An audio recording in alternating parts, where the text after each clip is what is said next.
You are listening to Alex Nanlohi Podcast, to know the Lord and to make Him known.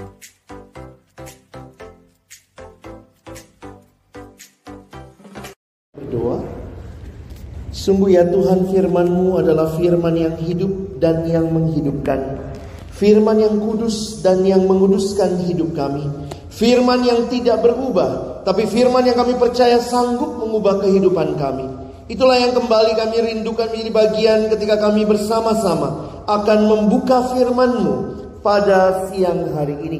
Berkati ya Tuhan, baik hamba-Mu yang menyampaikan, setiap kami yang mendengarkan. Tuhan, tolonglah kami semua, agar kami bukan hanya menjadi pendengar-pendengar firman yang setia, tapi mampukan dengan kuasa dari Roh-Mu yang kudus, kami dimampukan menjadi pelaku-pelaku firman-Mu di dalam hidup kami, di dalam masa muda kami.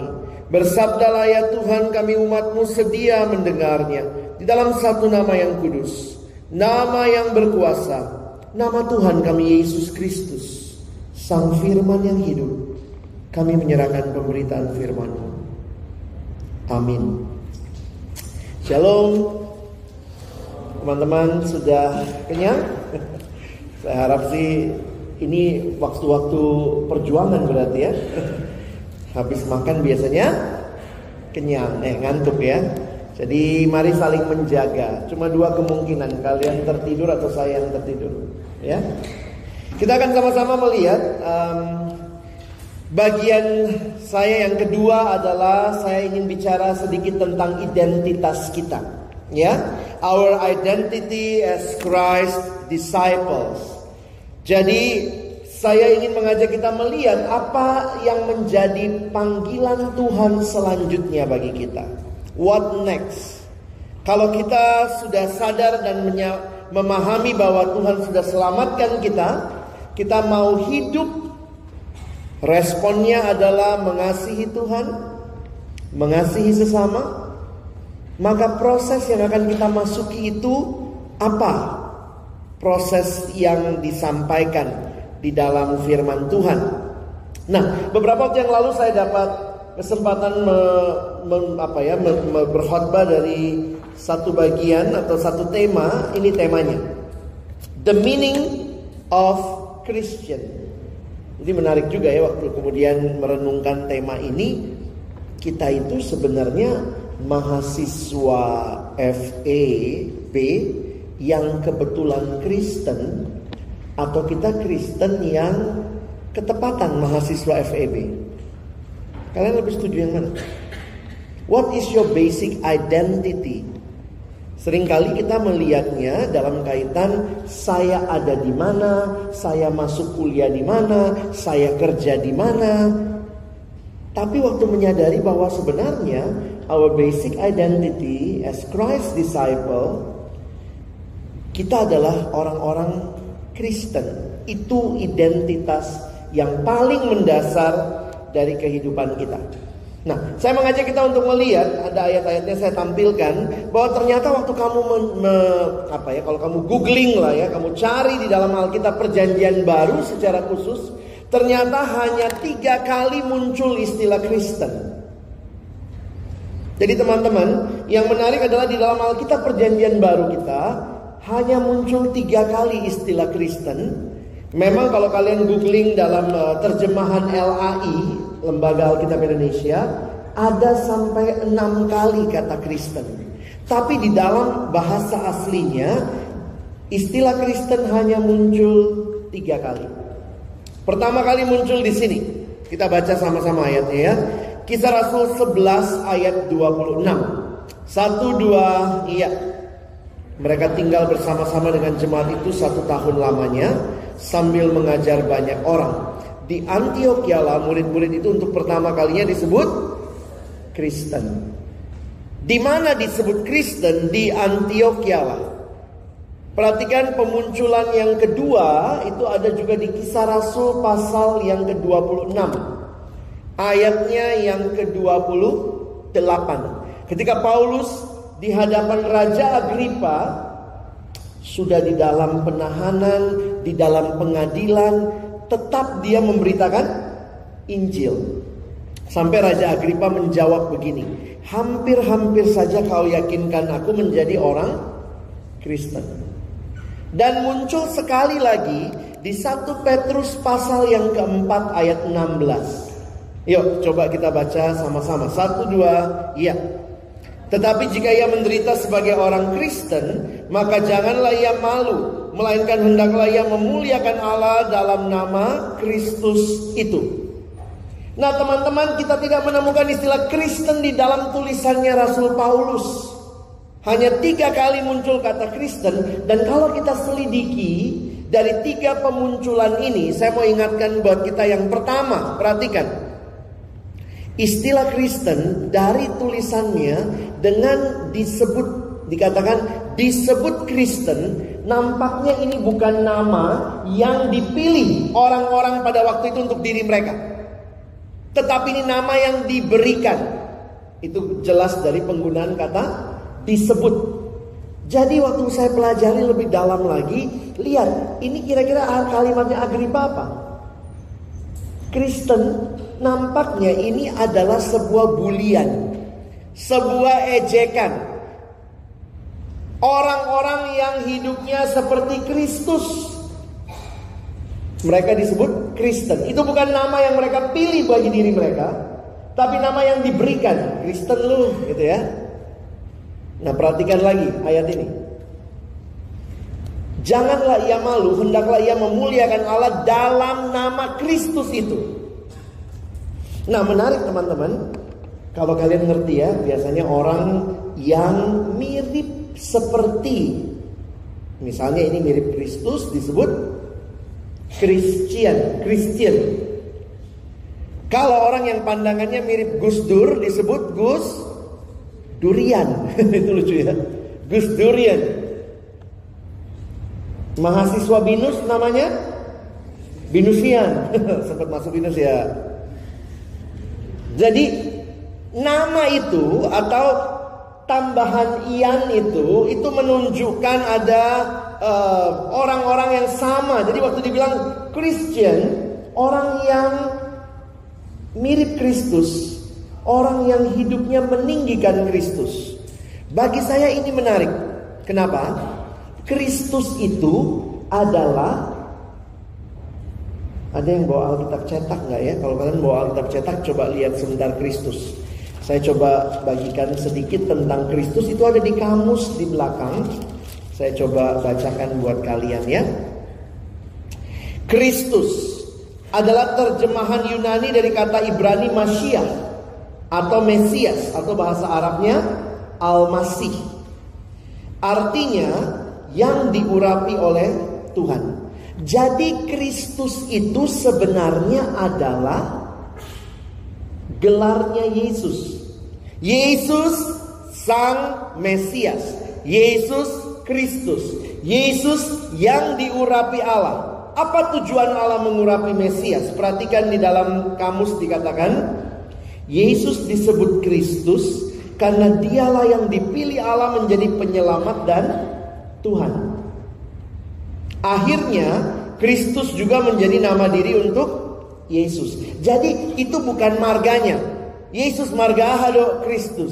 Bukan marganya Yesus itu. Itu berarti Yesus Sang Kristus. Menarik sekali, orang-orang yang pada waktu awal itu mereka disebut Kristen, Christian.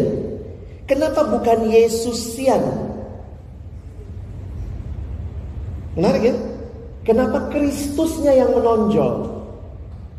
Bagi saya kesimpulan yang paling logis adalah seperti 1 Petrus 4 ayat 16. Hidup mereka sangat meninggikan Kristus. Sehingga waktu orang lihat, orang tidak punya opsi lain. Sampai mengatakan kamu orang-orang yang menyembah Mesias itu. Menarik untuk kita renungkan. Ketika engkau dan saya harusnya betul-betul hidup sebagai orang Kristen, maka tidak ada lain yang orang lihat. Mereka akan melihat engkau menyembah Yesus, Sang Kristus yang hidup. Tentu hidup mereka selaras dengan meninggikan Yesus. Karena Mesias adalah yang diurapi Allah menjadi penyelamat dan Tuhan. Tidak ada yang lain. Nah, sekarang pertanyaan lebih lanjut begini. Istilah apa yang dipakai untuk menyebut mereka yang ikut Yesus sebelum ada kata Kristen? Ini kan kata Kristen mulai di Kisah Rasul 11 tadi ya. Disitulah mereka mulai dipanggil Kristen, diejek sebagai orang Kristen, disebut orang yang mirip Yesus. Pertanyaannya, istilah apa yang dipakai sebelum ada istilah Kristen? Orang yang ikut Yesus sebelum ada istilah Kristen disebut murid. Jadi kalau kalian perhatikan, istilah yang dipakai adalah murid. Murid adalah suatu sebutan yang umum digunakan dalam Alkitab, secara khusus Perjanjian Baru, untuk menunjuk kepada para pengikut Yesus sebelum mereka disebut dengan istilah Kristen. Jadi sebenarnya kalau kita mengerti dua istilah ini, Kristen itu apa? Murid. Murid itu apa? Ya Kristen. Kristen dan murid bukan dua hal yang terpisah. Jadi kalau saudara dan saya ikut Yesus, kita namanya murid, kita disebut Kristen. Sayangnya sekarang pemuridan dijadiin program. Jadi misalnya orang nanya, "Oh, lu Kristen ya? Mau ikut pemuridan?" Hah? Seolah-olah ada opsi you can be a Christian without being a disciple. No way. Kamu Kristen ya murid, kamu murid ya Kristen. Itu bukan dua hal yang terpisah. Sehingga semua orang Kristen seharusnya adalah murid. Bisa dipahami ya? Identitasmu yang paling mendasar adalah murid Kristus, Kristen yang kuliah di FEB. Jadi ketika FEB-nya pun dicopot, kamu tetap murid. Kamu nanti kerja di mana? Kerja di KAP yang besar. Jangan berpikir identitasku adalah pegawai KAP itu. Tapi kalian adalah Kristen yang ditempatkan Tuhan di situ. Jadi karena itu saya ingin mengajak kita melihat bahwa penting sekali kita menyadari identitas sebagai murid dan menjadi murid seumur hidup. Being a lifelong disciple. Nah, kalau kalian mau cek di dalam bahasa Yunani dipakai istilah matetes. Itu muncul di dalam beberapa variasi ini. Matius, Markus, Lukas, Yohanes. Jadi 4 Injil tidak ketemu kamu istilah Kristen. Karena mereka baru disebut Kristen di Kisah Rasul pasal 11. Nah, ini sekali lagi menunjukkan kepada kita bahwa panggilan dasar bagi setiap orang yang sudah terima Yesus, your identity adalah sebagai murid Kristus. Oke? Nah, sekarang saya belum tulis di slide, tapi saya ingin mengajak kita. Apa sih murid? Apa yang paling dasar dari seorang murid? Murid dalam bahasa aslinya sebenarnya menggunakan istilah matetes. Itu adalah orang yang berjalan tepat di bekas telapak kaki gurunya. Itu istilah yang digunakan. Jadi murid dan gurunya itu, muridnya itu akan berjalan tepat di atas telapak kaki, di atas jejak kaki yang ditinggalkan oleh gurunya. Secara sederhana, apa yang dikatakan oleh Alkitab? Saya ingin mengajak kita buka 3 bagian ya. Pertama, tolong buka Matius 23. Matius 23. Tolong teman-teman baca sebentar ayat yang kedua. Matius 23 ayatnya yang kedua. Saya baca Matius 23 ayat 1. Teman-teman langsung baca ayat 2 ya. Maka berkatalah Yesus kepada orang banyak dan kepada murid-muridnya katanya. Ayat 3. Sebab itu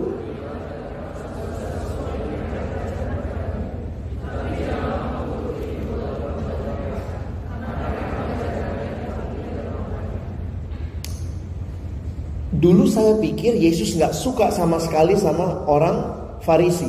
Tapi ada gak yang Yesus puji? Apanya yang dipuji? Ajarannya bagus. Masalah utama mereka apa? Kelakuannya. Jadi coba kalau kalian diminta membuat definisi murid menurut Matius 23. Murid itu berarti? Atau Farisi dulu? Orang Farisi berarti mengajar tapi tidak melakukan. Berarti dia tahu tapi tidak lakukan. Kalau murid gimana? Jangan dibalik ya, tidak tahu tapi melakukan, kayak gitu ya.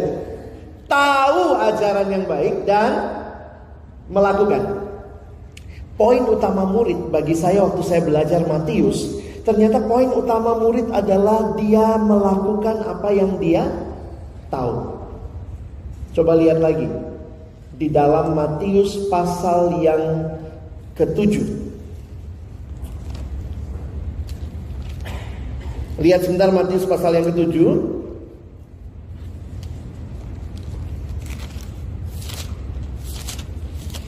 Mari lihat ayat 24 sampai ayat yang ke-27. Yuk kita baca sama-sama ya. Matius pasal 7 24 sampai 27. Saya baca 24, kalian baca 25, kita bergantian sampai 27. Dua macam dasar. Setiap orang yang mendengar perkataanku ini dan melakukannya, ia sama dengan orang yang bijaksana, yang mendirikan rumahnya di atas batu.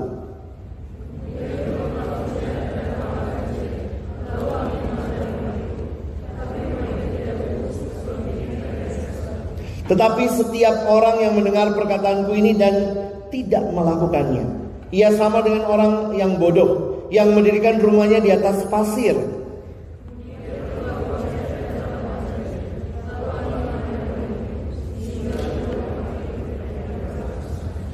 Ini adalah bagian penutup dari khotbah di bukit. Kalau kalian baca khotbah di bukit mulai dari Matius pasal 5 sampai Matius pasal 7. Jadi setelah Yesus berkhotbah begitu panjang, khotbah di bukit, maka dia tutup ini dengan dua ilustrasi.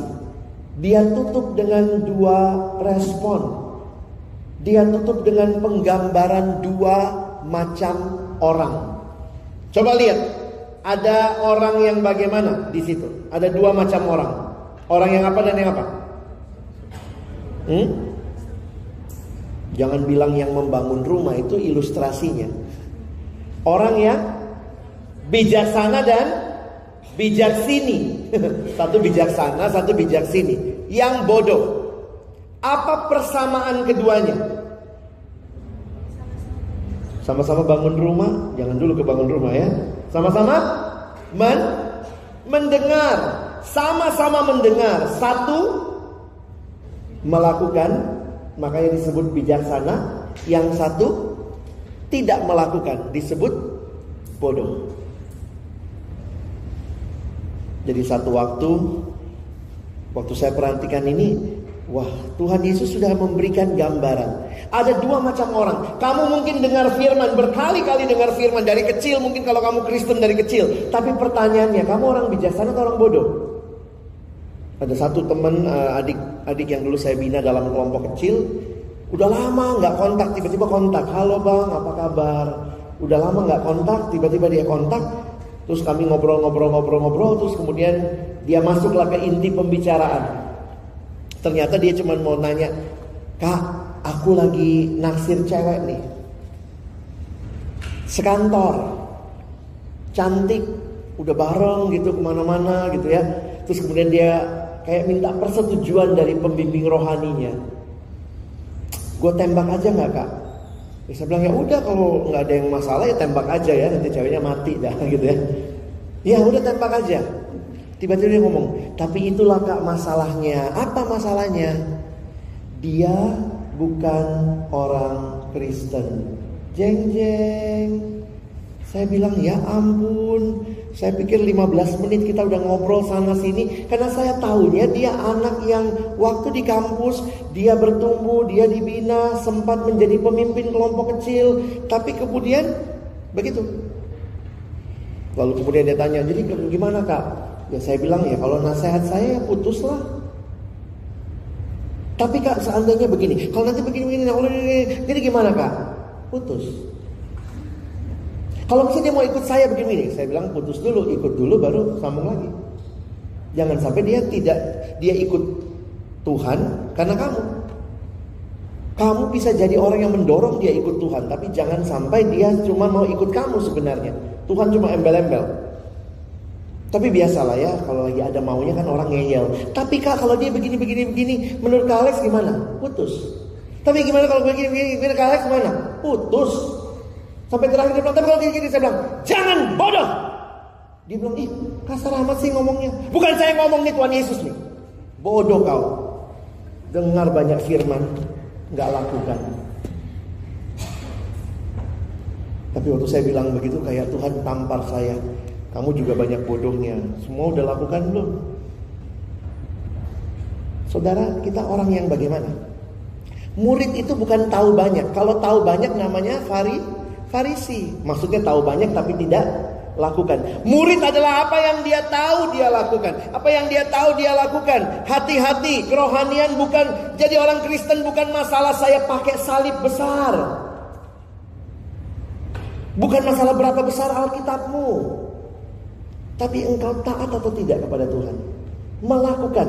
Jadi murid itu sederhana teman-teman. Lakukan apa yang kamu tahu.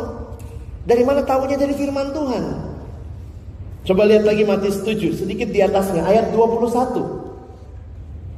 Yuk baca sama-sama, ini ayat yang sering kita baca. 1, 2, 3.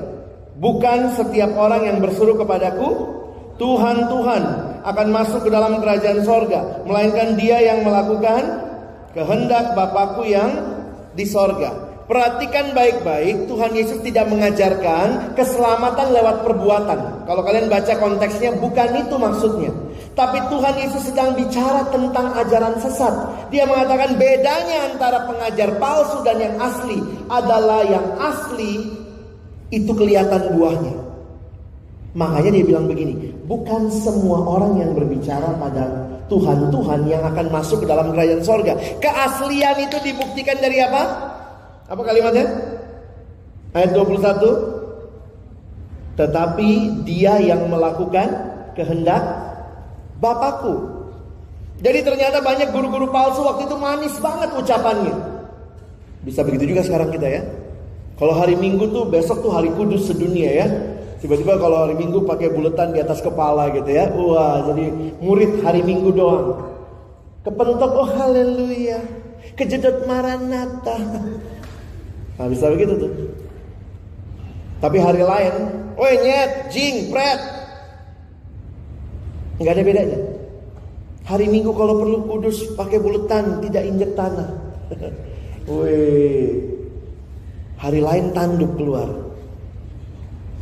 Murid bukan orang yang tahu banyak saja, bukan orang yang kalimatnya rohani saja, tapi murid adalah orang-orang yang benar-benar menghidupi apa yang dia tahu Tuhan mau.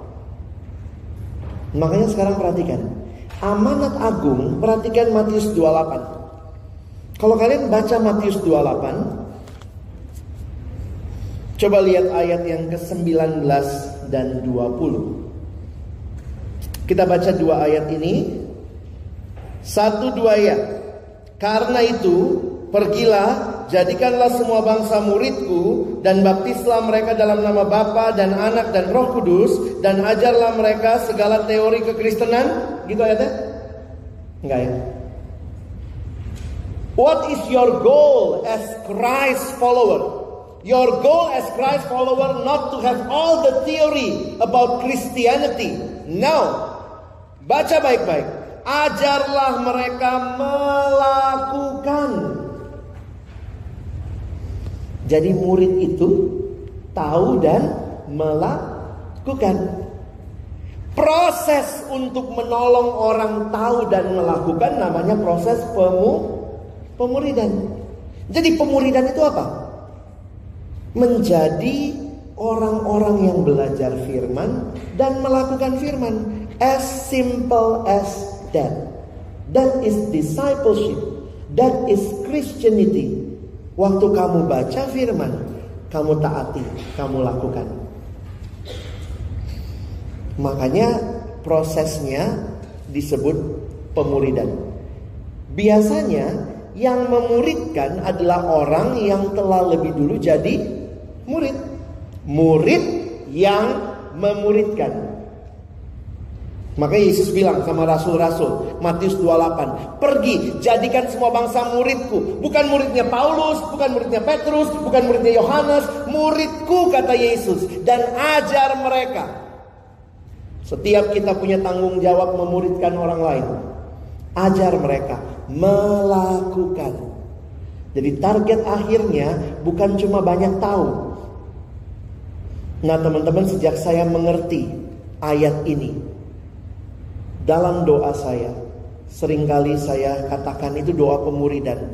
Tuhan, jadikan kami bukan hanya pendengar-pendengar firman yang setia, tapi jadikan kami pelaku firman. Itu doa pemuridan. Itu doa buat diri saya, itu buat doa bagi orang-orang yang saya layani. Saya rindu teman-temanku dan saya sendiri juga terus jadi murid. Gampang atau tidak? Sulit. Tapi Tuhan janji. Nah, bagi saya menarik itu janjinya ya, Matius 28. Dan ketahuilah, aku menyertai kamu senantiasa sampai kepada akhir zaman. Ada yang bilang, bang, mengapa ikut Yesus begitu sulit? Saya mau ikut Yesus, saya mau hidup benar, malah dibully sama teman. Saya bilang, puji Tuhan, kau persis orang Kristen mula-mula. Mirip Yesus. Ada nggak temanmu lagi di kampus, di rumah, Yesus banget sih. Jangan terlalu Yesus deh. Saya dijuluki pendeta sejak kuliah semester 2. Baru jadi pendetanya bulan lalu. Tapi saya sudah dijuluki pendeta oleh teman kuliah saya. Dia bukan Kristen. Dia sering main ke kosan saya. Sering main, sering belajar bareng, nginep di kosan saya. Saya dulu kos di daerah Margonda, Gang Pepaya. Teman saya ini seneng nginep di kosan saya, rumahnya Pasar Minggu. Jadi pikir-pikir kenapa sih suka, tapi dia seneng lah kalau mau belajar bareng begitu ya. Nah satu waktu ya awal-awalnya saya agak malu loh menunjukkan kekristenan saya sama dia. Jadi tiap kali dia mau datang, maka semua Alkitab, buku saat teduh saya masukkan dalam lemari, meja bersih, cuma buku pelajaran. Kayaknya ngapain sih nunjukin gua Kristen-Kristen amat gitu ya. Itu saya semester 1-2 ya. Tiba-tiba waktu dia di kosan saya, dengan santainya, Lex, gue mau sholat. Iya. Saya malah tunjukin lagi, kiblatnya sono. Dan waktu dia sholat di kamar saya jadi mikir gini, kalau dia lagi nginep, saya saat teduhnya tuh buru-buru. Saya saat teduh kalau dia lagi mandi. Kalau dia mandi, saya saat teduh tuh. Air berhenti, saya berhenti. Cepet masukin lagi, nggak mau kelihatan. Dia sholat di kamar gua. Saya duduk begini kelihatan dia sholat. Kamar-kamar gua ibadah malah gua yang ngumpet-ngumpet. Akhirnya saya dapat kekuatan. Tidak, saya keluarinlah Alkitab saya taruh di situ ya. Maksud saya ini kamar-kamar gua kok gitu ya. Dan waktu kemudian dia, apaan tuh Lex? Oh ini buku. Oh itu Alkitab ya? Gua lihat ya. Dia lihat-lihat. Malah terjadi percakapan. Kok ada perjanjian lama? Ada perjanjian baru? Jadi PA gitu sama dia. Kasih tahu ya gitu ya. Terus udah gitu ngobrol. Terus dia lihat buku renungan. Ini apaan? Ini renungan. Gimana pakainya? Ya pagi-pagi ya gue baca renungannya, ayatnya dari mana, gue baca Alkitabnya, nanti gue merenungkan, lalu kemudian gue. Jadi saya training saat teduh buat dia gitu ya. Dan sejak hari itu dia bilang, gila lu ya, lu pendeta ya. Saya dipendetakan semester 2. Teman baik saya ini, dulu saya juga mahasiswa baru. Saya anak daerah teman-teman, anak kampung. Takut kehilangan teman. Zaman kami itu, saya karena anak daerah, jadi digadang-gadang begitu, akhirnya saya jadi ketua kelas. Ketua kelas Saya jurusan komunikasi ya, dari FISIP. Ketua kelas komunikasi. Kami nggak banyak orangnya, paling satu kelas kami 44. Cowoknya 11, ceweknya 33. Satu cowok dapat jatah 3 cewek gitu ya, kalau secara perbandingan. Ibu Puan Maharani itu teman kuliah saya, satu kelas komunikasi. Ada yang nanya, dia masih kenal kamu nggak? Kalau dia nggak kenal, suruh datang ketua kelas gitu ya. Apa yang menarik waktu itu, karena saya juga masuk UI-nya undangan, anak PMDK, zaman saya namanya PMDK, itu nomor kita kelihatan ya. Nomor ketahuan tuh, dari nomor, wah PMDK ya, itu kayak kutukan teman-teman. Udah ketua kelas, PMDK. Jadi teman-teman, saya baru sadar, jadi ketua kelas ternyata jadi jongosnya seangkatan ya. Karena pantas anak Jakarta nggak mau. Anak daerah kita yang disuruh, kamu ya, saya bawa-bawa absen. Zaman saya masih absen itu, bisa titip absen kan. Makanya caranya generasi saya itu untuk titip absen, bikin tanda tangan yang paling mudah. Ada teman saya tanda tangannya T, set. Biar agak susah, titik 2. Jadi kalau saya ingat itu ya, kalau mau masuk kelas dan mereka nggak mau masuk, saya udah banyak dapat titipan sobekan kertas. Ini Lex, tanda tangan gua. Semua titip sama saya. Awal-awalnya saya takut kehilangan temen kan. Nanti kalau nggak ada yang temen sama saya anak daerah gimana? Akhirnya saya pikir, oh mari, siapa yang mau titip silakan, titip semua. Saya kasih sama sekretaris saya di kelas. Kamu absenin, dosanya pindah. Terus kemudian kalau ujian itu saya ditaruh di tengah. Jadi ini ayo ujian PMP. Apa itu? Posisi menentukan prestasi. Saya ingat banget, saya ditaruh di tengah, dianggap pinter gitu ya, ditaruh di tengah, lalu mereka mengelilingi saya, lalu bisa tuh jawaban saya beredar-edar gitu ya. Satu sisi saya dulu pikir, ya ampun, ya yang penting saya nggak kehilangan teman, kan membantu. Baik, saya mengasihi. Tapi saya akhirnya sadar, setelah saya semester 1 ikut kelompok kecil, saya mulai bertekad saya tidak mau seperti itu. Nggak gampang teman-teman, nggak gampang. Mau jadi murid, saya tahu itu nggak benar, tapi saya mau solider. Ternyata solidaritas saya taruh lebih atas daripada ketaatan saya kepada Tuhan. Saya bergumul. Salah satunya adalah ujian. Gimana ujian? Akhirnya saya pakai trik. Triknya apa? Saya datang paling telat. Jadi semua udah duduk, tiba-tiba saya datang, gitu ya, duduk persis depan congornya dosen. Tapi kemudian akhirnya jadi nggak kesaksian juga. Saya terkenal Alex tukang telat. Nggak kesaksian juga kan. Jadi waktu itu saya berdoa, minta teman-teman kelompok kecil dukung doa. Akhirnya saya pikir, ternyata teman saya ini yang menjuluki saya pendeta, sejak dia tahu saya pendeta, menurut versi dia, maka saya bisa ngomong apa adanya sama dia. Namanya Andre. Saya bilang, Andre, gue gak bisa lagi lah ngasih contekan waktu ujian. Gak bisa. Kalau lu mau sebelum ujian belajar, gue ajarin. Teman-teman saya rajin nyatet. Saya kalau kuliah itu duduk paling depan. Mereka kan duduk di belakang. Jadi kalau menjelang ujian, catatan saya jadi master di fotokopi. Beberapa kali saya dipanggil dosen karena ketangkep ada yang nyontek pakai catatan saya. Siapa yang punya? Ya dicari yang punya kan. Saya datang, kenapa bu? Kamu nyontek? Enggak, saya cuma nyatet gitu ya. Catatan saya dipakai nyontek begitu. Dan akhirnya saya bilang sama teman saya Andre, sorry Andre, saya nggak bisa kayak gini. Tambah dia tegaskan, emang lu pendeta. Puji Tuhan. Lebih baik saya jadi pendeta supaya saya pun terjaga dengan status itu, daripada Andre ngelihat ini anak bisa diajak pelintat-pelintut. Ketika engkau punya status, banggalah dan hidupi status itu. I am a Christian. Tuhan tolong. Sulit. Aduh, bukan cuma sulit teman-teman. Bahasa Inggrisnya sulit. Saking susahnya. Ngomong begitu tuh kayak keluh lidah ya. Dan memang saya bukan orang, ada satu teman agak aneh. Itu aneh ya. Tiba-tiba dia berdiri. Saya gak mau ngasih contekan ya, jangan ada yang minta sama gua ya. Jadi sombong banget tuh anak ya. Padahal gak ada juga yang nyontek sama dia.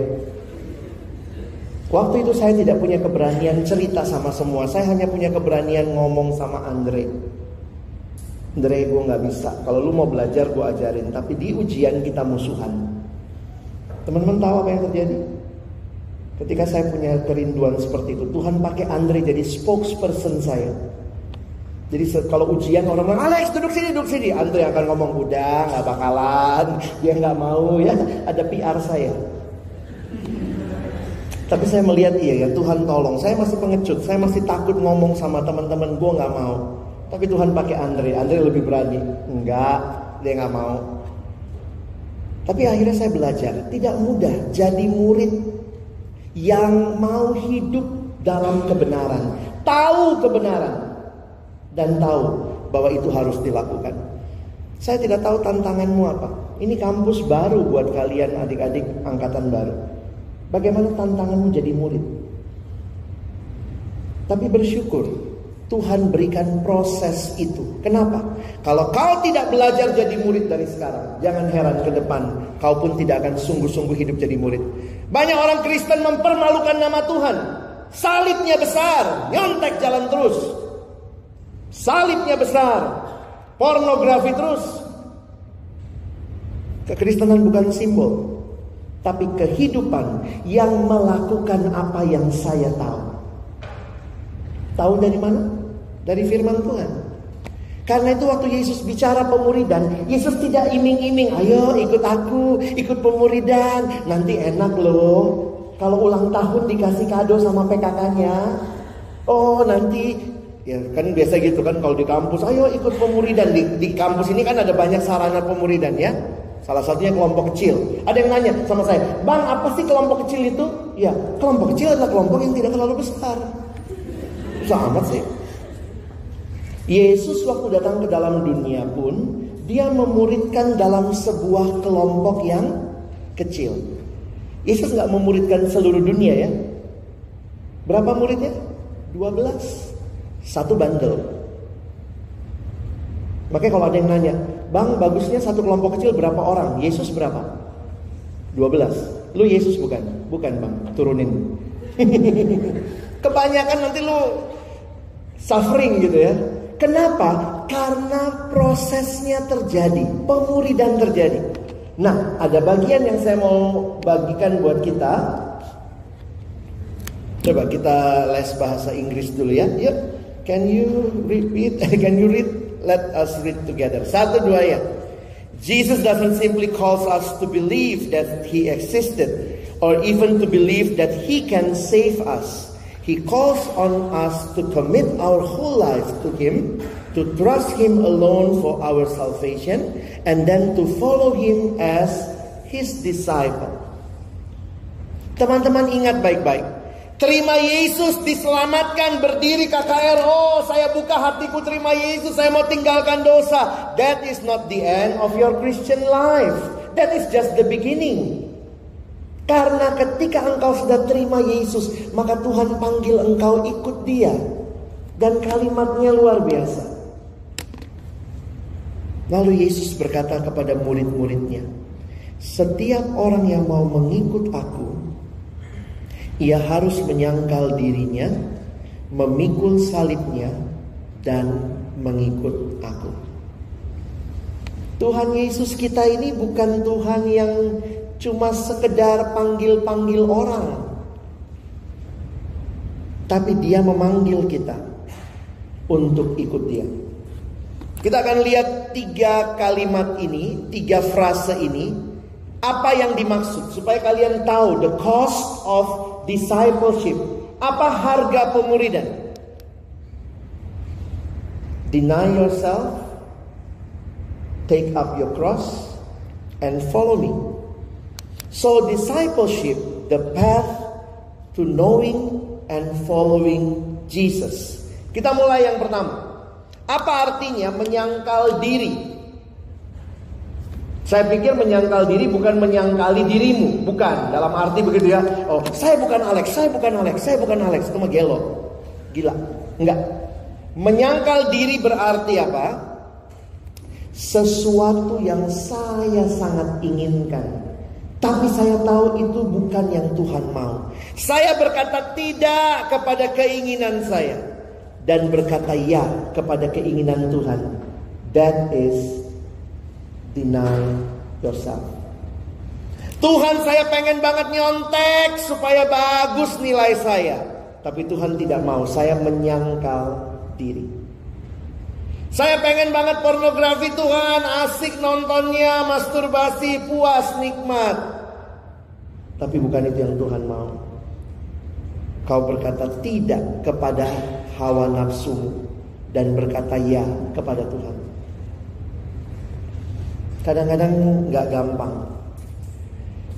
Sekali lagi ini sulit. Dunia selalu bicara you deserve it, you deserve it. Karena itu David Platt mengatakan kalimat ini. We are settling for a Christianity that revolves around catering to ourselves. Ini kekristenan yang ditawarkan dunia. When the central message of Christianity is actually about abandoning ourselves. Hati-hati. Bahkan kekristenan saat ini adalah kekristenan akulah pusatnya, akulah pusatnya. Karena kekristenan yang sejati yang Yesus tawarkan bukan kita pusatnya, Dia pusatnya. Kita harus sangkal diri. Bukan apa yang aku mau. Orang yang menyangkal diri adalah orang menyerahkan kendali hidup sepenuhnya kepada Tuhan. Dialah Tuhan yang sesungguhnya. I am not the master. He is the master. Jadi Yesus Kristus adalah Tuannya. Jadi ini yang kita mesti pahami waktu bicara tentang apa artinya menyangkal diri. Yang kedua,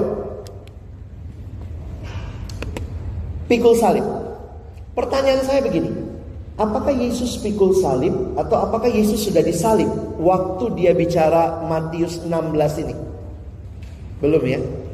Yesus kan disalibnya baru belakangan. Jadi di Matius 16 ini apakah Yesus memberikan nubuat, oh aku akan disalib? Tidak. Bukan cuma Yesus yang disalib. Saya harap kita jelas ya. Jangan pikir cuma Yesus yang disalib sepanjang sejarah. Tidak. Pada waktu itu orang Roma punya hukuman penyaliban. Hukuman penyaliban ini hukuman yang umum pada waktu itu. Orang Roma hanya menyalibkan orang-orang yang bukan warga negara Romawi. Kalau dia warga negara Romawi, hukuman matinya adalah penggal. Makanya kalau kalian belajar sejarah gereja, Yesus disalib karena Yesus orang Yahudi, bukan warga negara Roma. Paulus dipenggal karena Paulus orang Yahudi tapi warga negara Roma. Jadi Paulus hukuman matinya itu dipenggal. Mana lebih enak, dipenggal apa disalib? Ya elah, sama-sama mati. Tapi kayaknya lebih manusiawi dipenggal ya. Karena disalib itu, orang itu akan dibiarkan tergantung secara sadar sampai mati pelan-pelan. Jadi waktu Yesus bilang, kamu mau ikut aku, kamu harus memikul salib. Ternyata orang-orang yang akan disalib pada waktu itu terbiasa memikul salibnya sendiri. Dan waktu saya pelajari sejarah, orang yang memikul salib, dia akan melewati rute yang paling jauh. Dia tidak melewati shortcut, tidak. Dia akan melewati rute yang paling jauh karena pemerintah Romawi menjadikan salib sebagai tontonan. Seolah-olah mereka berkata begini, kalau kau lakukan kesalahan yang sama seperti ini, makanya orang itu akan memikul salibnya lewat rute yang paling jauh baru menuju ke tiang penyaliban. Jadi murid-murid Yesus pada waktu itu pun sudah biasa melihat orang disalib. Jadi waktu Yesus jalan dia bilang begini, kamu mau ikut aku? Pikul salibmu. Apa artinya? Pikul salib adalah satu tanda. Orang yang pikul salib tujuan akhirnya apa? Mati. Nggak ada kan orang lagi pikul salib terus mendung, aduh jemuran belum diangkat, pulang. Nggak ada. Memikul salib menjadikan kita mengerti ada harga yang mahal yang harus dibayar, di mana tujuan akhirnya single minded. Maka memikul salib berarti mengikuti Yesus berapapun harga yang harus dibayar. Harga yang saya bayar adalah dibully teman saya. Lu pendeta banget sih. Saya belum sampai mencucurkan darah. Banyak dari kita tidak siap bayar harga. Kalau saudara sungguh-sungguh mau ikut Yesus, harga apa yang dia berikan bagi kita? Kita masih bisa ibadah free, kita masih bisa nyanyi, kita masih bisa datang kebaktian. Gimana di tempat-tempat yang sulit sekali ikut Yesus? Kadang-kadang kita yang free ini tidak menghargai pengorbanan Kristus. Sangkal diri, mengatakan tidak kepada keinginanku dan ya kepada keinginan Allah. Pikul salib, berapapun harganya saya akan bayar. Karena apa? Tuhan, kau sudah berikan nyawamu bagiku. Apa sih yang tidak aku berikan kepadamu? Dan terakhir, ikut aku. Jangan sangkal diri, pikul salib, ikut dunia. Gak klop. Di beberapa Injil yang lain dikatakan mengikut aku setiap hari. Ada kata setiap hari. Jadi ada satu ketekunan, ada satu perjalanan yang terus mengikut Tuhan. Gampang gak sih ikut Tuhan? Dalam Matius 10 kita baca sebentar ya. Ayat 37 sampai 39. Coba hayati. 1, 2, ya. Barang siapa mengasihi bapaknya atau ibunya lebih daripadaku, ia tidak layak bagiku. Dan barang siapa mengasihi anaknya laki-laki atau perempuan lebih daripadaku, ia tidak layak bagiku. Barang siapa tidak memikul salibnya dan mengikut aku, ia tidak layak bagiku. Barang siapa mempertahankan nyawanya, ia akan kehilangan nyawanya. Dan barang siapa kehilangan nyawanya karena aku, ia akan memperolehnya. Teman-teman, apa sih artinya ikut Tuhan? Saya mau sedikit memberikan pertanyaan buat kalian. Pernah ditodong nggak? Nggak pernah ditodong? Nodong pernah? Mana tahu kamu nggak pernah nodong, nggak pernah ditodong malah nodong.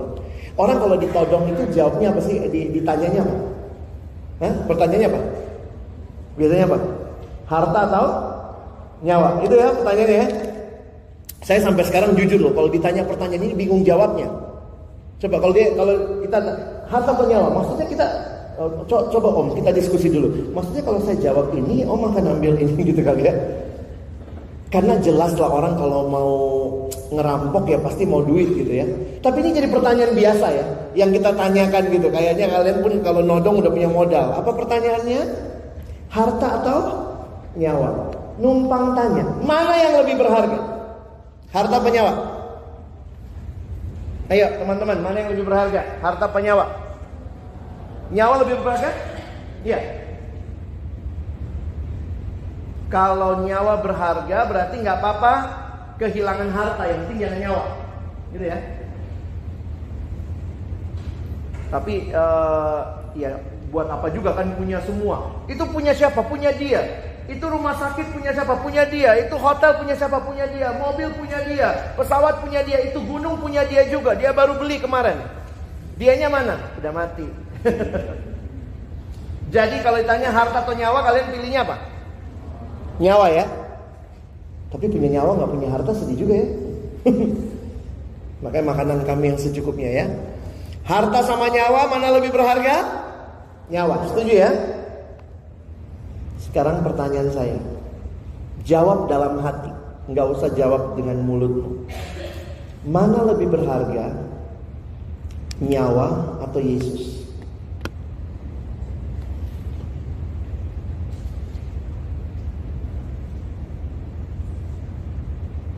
Kalau Yesus lebih berharga dari nyawamu, kamu rela kehilangan nyawamu demi Yesus. Waktu saya pelajari panggilan Yesus ini untuk ikut dia, jujur teman-teman, ini lebih gila dari ISIS, lebih radikal. You want to follow me? Aku harus lebih berharga dari nyawamu. If you value your life more than me, kamu gak layak jadi muridku. Jujur waktu saya pikir, Tuhan apa sih yang kau minta dari kami? Tapi dia sanggup dan dia bisa, dia boleh meminta itu. Karena untuk dirimu dan diriku, untuk kita, dia sudah berikan nyawanya. Dia kasih nyawanya sehingga kita yang dalam dosa boleh hidup. Saya kaget waktu merenungkan pertanyaan ini. I value my life more than my wealth, more than money.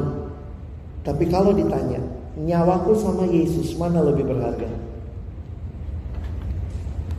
Ada satu cerita. Pada suatu kali, Lukas 14, orang banyak berduyun-duyun mengikuti Yesus dalam perjalanannya. Kita visualisasi sebentar ya. Kalau orang banyak berduyun-duyun itu berapa banyak? Banyak lah ya. Yesus diikuti, berarti Yesusnya jalan di mana? Depan. Oke, aku jadi Yesus ya, kan kalian lebih banyak ya. Jadi bayangkan nih, pada suatu kali banyak orang berduyun-duyun mengikuti Yesus dalam perjalanannya. Jadi ini orang-orang dari berbagai daerah yang dengar tentang Yesus. Mungkin mereka mau lihat mujizat, apapun motivasinya, lagi ikut Yesus. Bayangkan mereka mungkin di belakang Yesus gitu ya. Yesus, Yesus gitu ya, lagi jalan. Terus Yesus berpaling. Lalu dia berpaling. Harusnya Yesus bilang, yo man, kita bikin GFC yuk, Jesus Fans Club. Yesus ini, aduh, bilangnya gini nih. Sambil berpaling ia berkata kepada mereka, jika seorang datang kepadaku tidak membenci bapaknya, ibunya, istrinya, anak-anaknya, saudara-saudara laki-laki atau perempuan, bahkan nyawanya sendiri, tidak dapat jadi muridku. Orang ikut aja udah syukur. Saya lagi mikir begini ya, Yesus ternyata gak cuma senang diikuti orang banyak. Dia cari orang yang mengikuti dia dengan sepenuh hati. Jadi waktu saya membayangkan ini teman-teman, saya membayangkan begini, kalau saya ada di barisan orang itu, Yesus, Yesus, lalu dia balik mau ikut, aku harus lebih penting dari nyawamu. Mungkin saya akan bilang, ngaca dong, syukur-syukur gue mau ikut. Tapi ini panggilan yang Tuhan berikan. Bahkan nyawanya sendiri.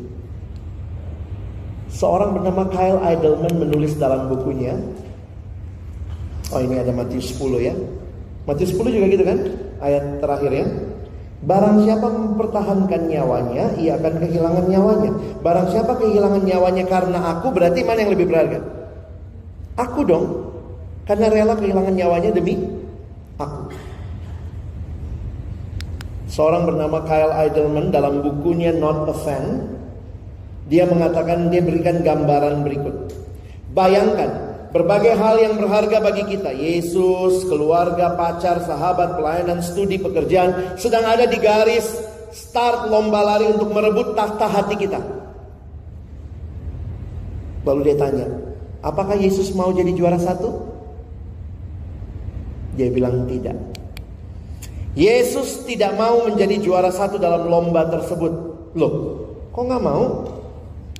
Yesus mau jadi satu-satunya pelari dalam perlombaan itu. Tidak boleh ada persaingan antara relasi kita dengannya dan relasi yang lain. Ini Kyle Idleman. Yesus tidak mau jadi nomor satu. Dia mau jadi satu-satunya. Maka harusnya seluruh hidup kita berpusat kepada Tuhan, demi kemuliaan Tuhan. Mau kamu bicara keluarga, studi, pelayanan, apapun itu, sebenarnya ini yang harusnya jadi pola hidup kita. Pertanyaan penutup saya, kalau kalian mengatakan kamu percaya Yesus, are you a fan or a follower? Fans itu biasanya fokusnya sama diri sendiri. Kalau saya nggak suka, aduh saya menderita, aduh saya nggak tahan, aduh panas nih, matilah saya, pulang saya. Fans fokusnya themselves. Tapi follower, murid, Fokus utamanya pada guru yang diikuti. Teman-temanku, Tuhan mau kamu jadi murid. Tuhan panggil kamu jadi murid. Dan di kampus ini Tuhan sediakan wadah-wadah pemuridan. Semua hal yang dilakukan di kampus saya yakin dalam kaitan membawa orang bertumbuh jadi murid, tahu firman dan melakukan firman. Ada kelompok kecil, hari Jumat ada persekutuan Jumat, ada persekutuan doa. Saya harap kita menghargai itu sebagai kesempatan Tuhan memuridkan kita. Beri dirimu terlibat di dalamnya. Ini bukan cuma sekedar sebuah aktivitas, tapi saya rindu selama kamu ada di kampus ini, your basic identity as a disciple bertumbuh, berkembang, mencintai Tuhan, karena Dia telah terlebih dahulu mencintai kita. I love Jesus Christ because He first loved me. Dan kalau demikian, saya mau jadi murid. Ini doa saya bagi kita sekalian. Semoga saudara makin mencintai Yesus hari demi hari. Ini sebuah perjalanan seumur hidup. Kamu mulai itu dengan buka hati terima Dia sebagai satu-satunya Tuhan dan Juru Selamat. Tapi jangan berhenti di situ. Teruslah hidup mengutamakan Dia. Christian, Christ is enough. Christ is the one and only that I have to follow. Dan itulah menjadi murid yang sejati. Saya berdoa perjalananmu di kampus ini bukan cuma perjalanan studi. Sedih banget kalau kamu di sini cuma studi aja. Tapi Tuhan hadirkan persekutuan ini supaya kamu juga menjadi murid yang sejati. Amin. Mari kita berdoa.